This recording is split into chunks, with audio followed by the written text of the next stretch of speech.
A minute's silence on Wednesday in Kiev to remember soldiers killed in the war in Ukraine's eastern region.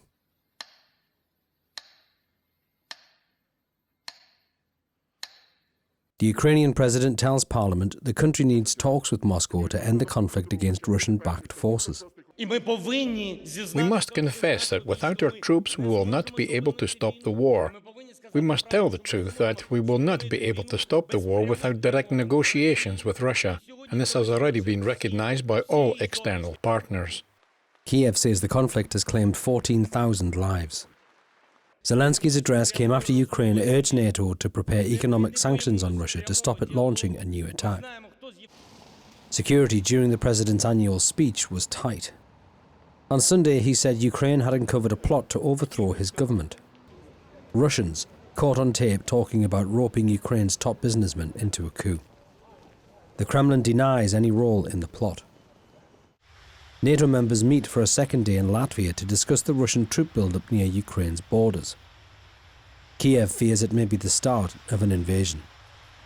The EU's top diplomat assures Ukraine of its support.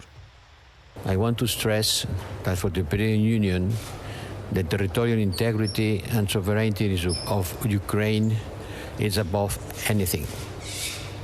And we will be standing firmly and decisively with Ukraine in front of any attempt to undermine its territorial integrity and sovereignty. The Kremlin rejects Western worries of a Russian attack as fear-mongering. While speaking to new ambassadors in Moscow, leader Vladimir Putin sends a message to NATO. Кстати, угроза на наших западных рубежах действительно нарастает. The threat on our western borders really grows. We have talked about it repeatedly. Just look at how close the military infrastructure of the North Atlantic Alliance came to Russian borders. We take it more than seriously. Более чем серьезно. Russia says the conflict is a civil war that Ukraine needs to deal with.